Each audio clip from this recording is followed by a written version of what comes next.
Okay, so let's begin. And thank you for participating in the webinar series of the new concept of cooperation.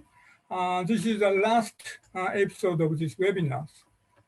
And on the occasion of the publication of Japanese translation version of Colin Mayer's book, Prosperity, with the Japanese title, 株式会社ティハンのコペルニクス展開 RIETI and ECGI-WBF have come together to organize a webinar series on the new concept of the corporation and its lessons for Japanese corporate governance reforms.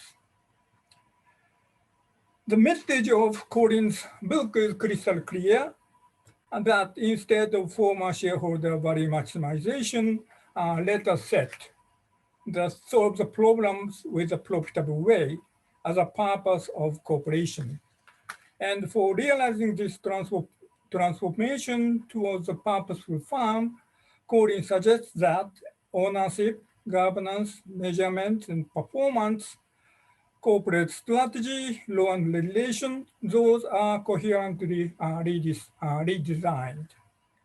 So considering on his those proposals, this webinar series composed as follows. So our first episode addresses the concept of new corporation in theory. And episode 2, law and governance issue was addressed. And episode 3 and 4 address the relevant ownership structure and governance, the role of active and institutional investors. So in this episode 5, this is the last episode, let us address what is the purpose of the new corporation again, and how to put the purpose into practice, and which factor is crucial in the process of putting the purpose into practice, and how current leading companies around the world addresses those purposeful firms. So today we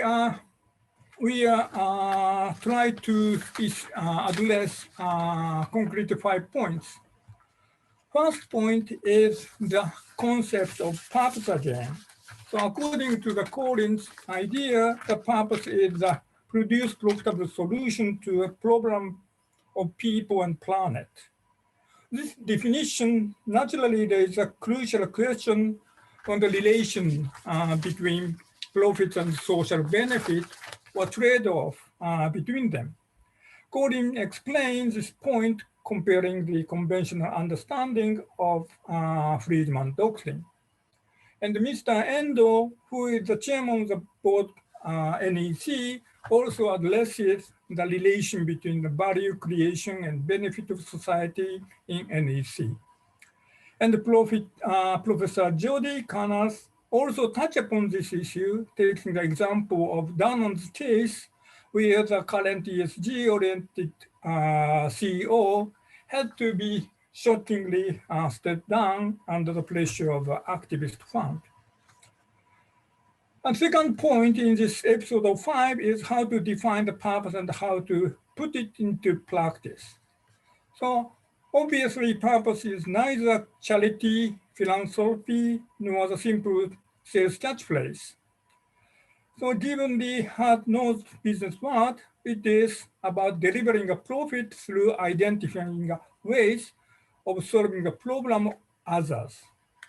So as for how to define the purpose, Colin introduced the SCORE method that he and his team has been elaborating.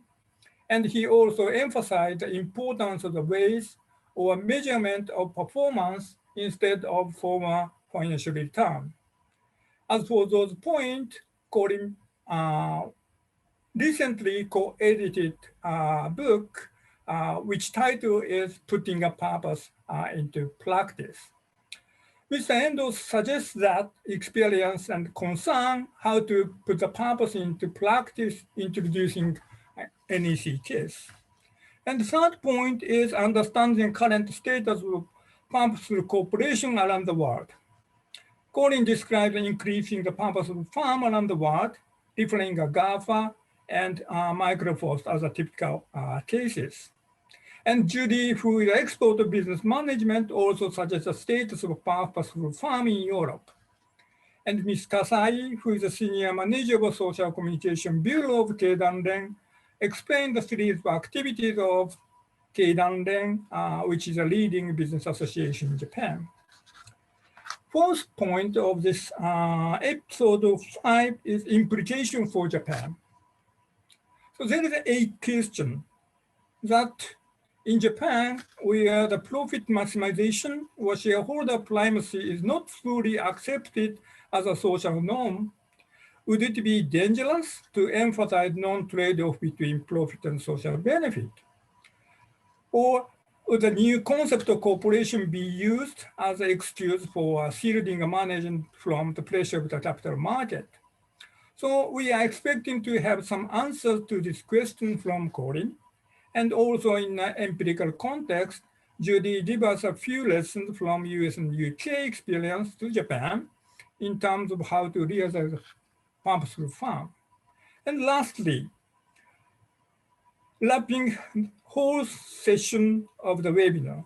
So new concept of corporate purpose, solving the problem profitable ways can be realized not but just saying or redefine the purpose itself, but supported by the related institutions such as ownership, governance, and corporate strategy, law and regulation. Those are coherently redesigned. As a wrapping up of 5 webinars, Colin reminds us those importance and emphasize the most crucial and urgent points among them. So that's all of my introduction.